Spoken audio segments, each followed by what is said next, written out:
Thank you for joining us this evening on Deals of the Real. My name is Taylor Reed, and I'll be your host.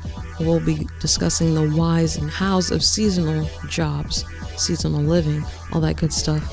So we got a good collective of people coming on the show tonight from the Big Sur Lodge out in Big Sur, California. Joining us tonight, got some drop-ins. Callie, Raymond, Alan, Christopher, and Pam will be with us, giving their insights, feedback, just some good stuff. So the way this whole thing worked out was really cool, though, because people came when it was convenient for them. And I mean, not everyone's going to be off at the same time. Some people are going to be out in town. Some people are working until the end of the night, working very early the next day. So let's go ahead and dive into the discussion. I first got turned on to it by a dude in a bar in American Falls, Idaho. And he was like, if you like to travel, check out coolworks.com. He's like, we're good Princess Lodges in Alaska. And I was like, all right. Yeah. And then I did. We got involved because my boyfriend Cameron decided that he wanted to move to the middle of the woods where all the big trees were. Is this your first time working seasonal? Yes, it is. Because I don't belong in the quote-unquote real world of people. I don't do well with bills. I don't do well with multiple people trying to live and squeeze inside of another. I don't do well with people fighting over nothing. It's stressful. It's competition for absolutely nothing. People compete over an idea, and they stress themselves out over something that's not real. So I wanted to come to a spot that is. Well, I got into seasonal work because it gives me an opportunity to live and work in national parks in different states. Also meet other people who are doing the same thing, you know. I found over the years that I've got a lot of mutual friends that, you know, it's a community of people who do the seasonal work.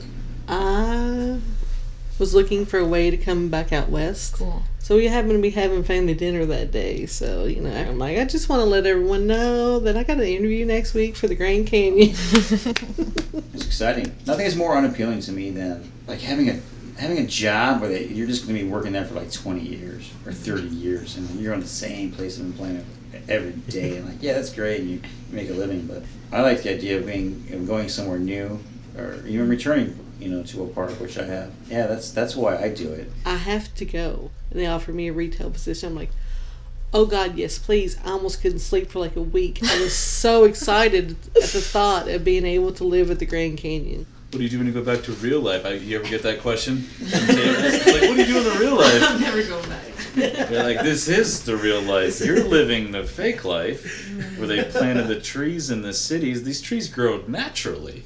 Seasonal life does have its drawbacks, though, which are pretty evident. Like lack of options for food is one. Having to share living quarters with strangers. That's huge. That is the biggest one. That's for me. the biggest. I had some issues with other people I worked with, and it was really making my experience not what I wanted it to be as far as work was concerned. As far as exploring, love Bryce Canyon, love that area. Okay. It's hard to go back. That's what I was talking about outside. It's hard to go back. And it creates such a community. Yes, you meet people that you never would. Okay. I found my first job by backdoorjobs.com, and then I found this job through Coolworks. Coolworks.com. Coolworks.com? Yeah, so Is that how you found all of your jobs? most of them, yeah, most of the seasonal positions have been through that website, or, you know, by word of mouth from people I've met, you know, along the way. You get to live where everybody pays and saves up their entire life to vacation. Exactly. Yeah, I mean, it is still a job. It's still a job. We're here to do the work. If it didn't work out, I could just come back and start over. But I knew I wanted to be in the Grand Canyon to begin Out in with. the West. Yep. Even though it says it's isolated for this particular job, some people don't understand the concept of isolation. And it's our backyard. It's not that we just get to live here. We get to explore it too. And if you just brush over it and you be like, oh, I'm fine without internet, oh, I'm fine without having access to cell phone service, without a grocery store, like, and you gotta really understand what you're getting yourself into, but also have the guts to go after it. Yeah. I mean, I was super afraid to do it, but I think a lot of people are. Like, we see more of these parks than anyone else does. Look outside. This is real. Those trees outside are real, not the idea of a tree. There's a dirt path, not the idea of a dirt path, not a paved path.